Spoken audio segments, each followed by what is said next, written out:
नमस्कार दोस्तों, स्वागत है आप सभी का ऑनलाइन अड्डा फर्स्ट यूट्यूब चैनल पर। इस वीडियो में हम बात करेंगे यूपी टीईटी के बारे में। इसके अलावा अगर बात की जाए 20,000 पदों पर नई भर्ती को लेकर, साथ ही अगर बात की जाए एडेड जूनियर शिक्षक भर्ती को लेकर, यूपी टीजीटी पीजीटी, इसके अलावा और भी भर्तियों के बारे में। वीडियो को लाइक कर दें, साथ ही शेयर कर दें और चैनल को सब्सक्राइब कर लें, जिससे कि आप सभी को ऑनलाइन अड्डा फर्स्ट चैनल के माध्यम से दी गई तमाम जो सटीक जानकारियाँ होंगी उनके नोटिफिकेशन आप सभी को मिलते रहेंगे। चलिए दोस्तों, वीडियो शुरू करते हैं। शुरुआत करेंगे सबसे पहली अपडेट के बारे में, जो कि संबंधित है 20,000 पदों पर भर्ती को लेकर।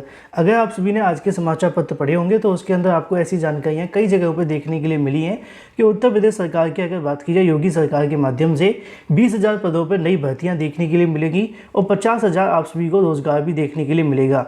टोटल 70,000 के समथिंग पदों पर भर्ती को लेकर जानकारी मैंने सुबह भी दी थी, लेकिन इसका पोस्टमार्टम करना अभी बाकी है।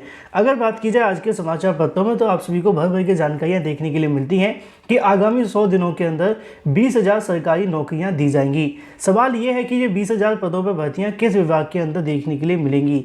योगी सरकार की एक सबसे महत्वपूर्ण बात अगर आपने नोट की हो तो वो ये है, पिछले 5 सालों के अंदर उन्होंने कई बार इस प्रकार की घोषणा की है कि सभी खाली पदों पर भर्तियों के विज्ञापन जारी किए जाएं, सभी खाली पदों को तत्काल भरा जाए, सभी खाली पदों को प्राथमिकता से भरा जाए, और भी इस प्रकार की कई जानकारियां। लेकिन अगर एक चीज़ यहाँ पे कॉमन रही तो वो ये रही कि सभी विभागों के बारे में जानकारी देकर योगी सरकार के माध्यम से हमेशा किसी एक विभाग के बारे में जानकारी नहीं दी जाती। इससे अलग अलग विभागों वाले अभ्यर्थी हमेशा अपनी भर्ती को लेकर इंतजार करते रहते हैं। ऐसा ही कुछ 20,000 पदों के साथ होता हुआ दिखाई दे रहा है। यहाँ पर लिखा हुआ है कि आगामी 100 दिनों के अंदर 20,000 सरकारी नौकरियां दी जाएंगी, ऐसा कहना है सीएम योगी के माध्यम से। लेकिन ये 20,000 कौन सी भर्तियां होंगी, इसको लेकर सबसे बड़ा सवाल है। यहाँ आप सभी के सामने लिखा हुआ है कि 20,000 भर्ती के साथ में 50,000 सरकारी नौकरियों, मतलब 20,000 सरकारी नौकरी के साथ 50,000 रोजगार के अवसर देने का भी कार्य योगी सरकार के माध्यम से अगले 100 दिनों के अंदर किया जाएगा।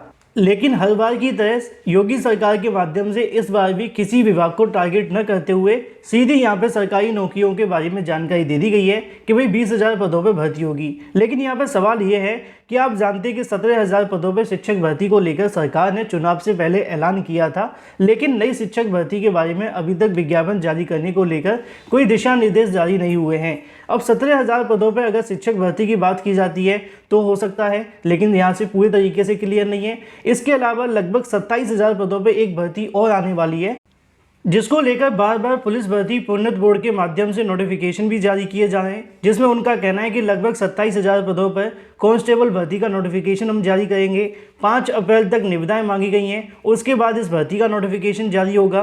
तो क्या ये 27,000 उससे संबंधित है? क्योंकि यहाँ तो पदों की संख्या ज़्यादा हो जाती है 27,000, और योगी सरकार का कहना है कि हम 20,000 भर्तियाँ देंगे। लेकिन एक और जानकारी है मेरे पास जो कि संबंधित है 24,000 पदों के बारे में।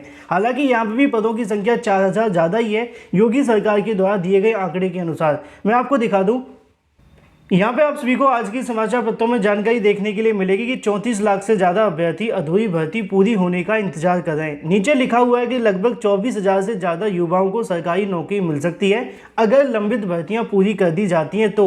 और ये सिर्फ एक ही विभाग की भर्ती की बात की जा रही है, जो कि संबंधित है यूपी की। यहाँ पर लिखा हुआ है कि 8,000 लेखपाल के, एएनएम के 9,000, सम्मिलित के 292, इसके अलावा मंडी परिषद के 16, पीईटी के लगभग अगर बात की अनुदेशक के 2,500, वन्य रक्षक के 600, और इसके अलावा और भी तमाम जो यहाँ पे लिखे हुए हैं। तो यहाँ पे भी लगभग जानकारी जो है वो 24,000 पदों के बारे में है। लेकिन योगी सरकार का कहना है कि 20,000 पदों पर सरकारी नौकरियाँ दी जाएंगी। अगर इस वीडियो को पूरा आप सभी गुणा भाग लगा करके देखें तो योगी सरकार ने बताया तो है कि 20,000 पदों पर सरकारी नौकरी मिलेगी, लेकिन किसी स्पेशल विभाग के बारे में ना तो जानकारी दी है कि वो शिक्षक भर्ती होगी, कांस्टेबल भर्ती होगी, या फिर यूपी की होगी, या फिर इनसे भी हटकर कोई और भर्ती का विज्ञापन जारी होगा। क्योंकि भर्तियाँ तो बहुत सारी आने वाली हैं, लेकिन सरकार के माध्यम से किसी न किसी विवाद की वजह से उन भर्तियों को लटका के रखा हुआ है। तो 20,000 पदों पर संभावना ज़्यादा है कि जो भर्ती का विज्ञापन जारी अगर होता है तो वो सभी को इन्हीं 3-4 विभागों के माध्यम से देखने के लिए मिलेगा। वहीं दूसरी तरफ अगर बात की जाए इसके बारे में आपकी राय क्या है, कमेंट करके अवश्य बताएं। क्योंकि सरकार बार बार ऐसी जानकारी दे तो देती है, लेकिन 6-6, 7-7 महीने तक जब कोई काम नहीं होता तो और ज़्यादा नुकसान होता है। यूपी टीईटी 2021 के परिणाम को लेकर रोज एक नया नाटक देखने के लिए मिलता है। आप जानते हैं कि यूपी टीईटी का परिणाम 25 फरवरी को घोषित करना था, लेकिन चुनावी आचार संहिता के चलते परिणाम घोषित नहीं किया गया। पीएनबी सचिव ने यहाँ से प्रस्ताव बनाकर भेजा गया तो प्रस्ताव को यहाँ से खारिज कर दिया गया, स्थगित कर कर दिया गया। उसके बाद में पीएनबी के माध्यम से परिणाम घोषित हो जाने के बाद आचार संहिता खत्म हुई और 11 तारीख को एक और नया प्रस्ताव बनाकर शासन को भेज दिया। शासन की तरफ से उस प्रस्ताव को लेकर भी कोई जानकारी नहीं दी गई और जो आपका यूपीटीईटी का परिणाम है वो भी घोषित नहीं हुआ। ऐसे में जानकारी देखने के लिए मिली कि हाल ही में शासन की तरफ से 100 दिन के जो टारगेट तय किया गया था उसके अंदर बेसिक शिक्षा विभाग को भी निर्देशित किया गया था कि तमाम उन भर्तियों को, तमाम उन जो परिणामों को जारी करते हुए सबकी जो फाइल है वो क्लोज कर दी जाए। लेकिन यूपीटीईटी को लेकर अगर बात की जाए, शिक्षा निदेशालय के पास दिशा निर्देश तो प्राप्त हुए, लेकिन अब यहाँ से पीएनबी सचिव का कहना है कि जब तक उनके पास कोई आदेश नहीं आ जाता तो यूपीटीईटी का परिणाम जारी नहीं होगा। जैसा कि आप सभी को यहाँ से देखने के लिए मिलेगा कि शासन की तरफ से यहाँ से कहीं ना कहीं जो आदेश मिलेगा उस आदेश के आधार पर ही आप सभी का जो परिणाम है वो जारी किया जाएगा। नीचे लिखा हुआ है कि बंटवारा हो जाने के बाद परिणाम जारी किया जा सकेगा।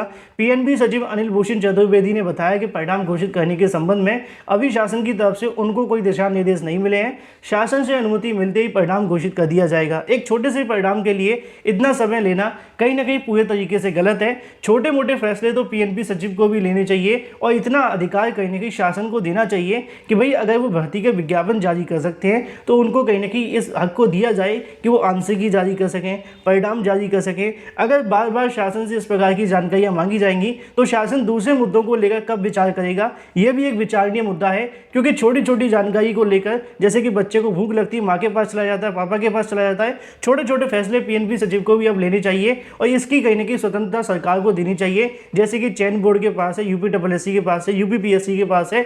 इसके अलावा और भी उत्तर प्रदेश के अंदर जो भर्ती बोर्ड है वो बार बार शासन की छोटे छोटे दिशा निर्देश को लेकर जानकारी नहीं मांगते हैं, जैसे कि पीएनबी सचिव की तरफ से। अभी इंतजार किया जाए अनुमति का, अगर मिल गई तो इस महीने जारी होगा, नहीं तो फिर अप्रैल तक बैठे रहिए। वहीं दूसरी तरफ बात की जाए एडेड जूनियर शिक्षक भर्ती को लेकर पीएनबी को फटकार लगाई गई है। मामला संबंधित है एडेड जूनियर शिक्षक भर्ती के बारे में और धीरे धीरे करके एडेड जूनियर शिक्षक भर्ती भी ऐतिहासिक शिक्षक भर्ती बनती जा रही है।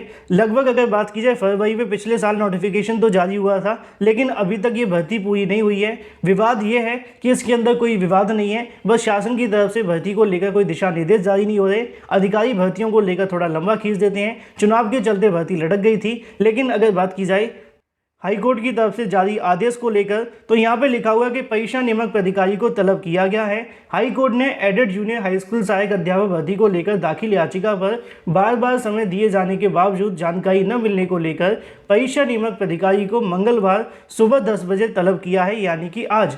यहाँ पर देखने के लिए मिल जाएगा यह आदेश न्यायमूर्ति की अंतिमा शुक्ला व 16 अन्य की याचिका पर अधिवक्ता प्रभाकर अवस्थी के माध्यम से सौरभ त्रिपाठी को सुनकर दिया गया है। अधिवक्ता के माध्यम से कोर्ट को बताया गया कि याची की तरफ से जूनियर हाई स्कूल अध्यापक भर्ती परीक्षा में सम्मिलित हुआ था। उनका कहना है कि परीक्षा में उन्हें जो अंक दिए गए हैं वो कम है, ओएमआर सीट से मिलाने पर उनके जो अंक हैं वो अधिक रहे हैं। याचियों के मामले को लेकर परीक्षा नियामक प्राधिकारी के माध्यम से कोई भी कार्रवाई न होने पर यह याचिका दाखिल की गई थी। बार बार पीएनबी सचिव को यहाँ पर जानकारी दी गई कोर्ट के माध्यम से कि वो आकर इसको लेकर जवाब दाखिल करें, लेकिन उन्होंने जवाब दाखिल नहीं किया। तो कोर्ट की तरफ से पीएनबी सचिव को ही बुला लिया गया कि आइए फिर उसके बाद यहाँ जानकारी दीजिए। लेकिन भाई दूसरी तरफ बात की जाए टीजीटी पीजीटी शिक्षक भर्ती को लेकर, आप जानते हैं कि टीजीटी पीजीटी शिक्षक भर्ती के अंदर भी पेपर लीक के मामले को लेकर हंगामा हुआ था। 650 से ज़्यादा अभ्यर्थी ने परीक्षा को लेकर हंगामा कर दिया था।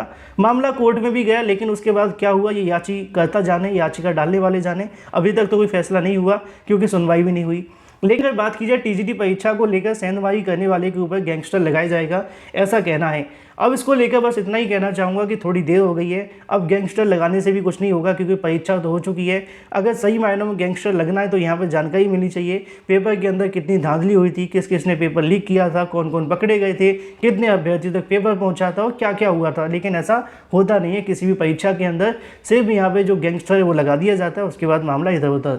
यहाँ पर लिखा है टीजीटी पीजीटी 2021 की सेंधमारी को लेकर सोलवा गिरोह की गैंगस्टर की कार्रवाई को लेकर शिवकुटी पुलिस ने गिरोह के 6 सदस्यों को गैंगस्टर एक्ट के तहत केस दर्ज कर लिया गया है। यह सभी पिछले साल टीजीटी परीक्षा के दौरान गिरफ्तार किए गए थे। एसटीएफ ने इन सभी को गिरफ्तार कर जेल भेज दिया गया था। टीजीटी परीक्षा को लेकर साल अगस्त के अंदर आयोजित की गई थी, जिसको लेकर जानकारी आप सभी को भी है। यहाँ पर लिखा हुआ है कि ब्लूटूथ डिवाइस के माध्यम से 12 फ़ोन और भी तमाम चीज़ें उनके पास बरामद हुई हैं, लेकिन अब इन चीज़ों को लेकर ज़्यादा बेनिफिट भर्ती के अंदर नहीं पड़ेगा। वीडियो को लाइक कर दें, साथ ही शेयर कर दें और चैनल को सब्सक्राइब करना बिल्कुल ना भूलें।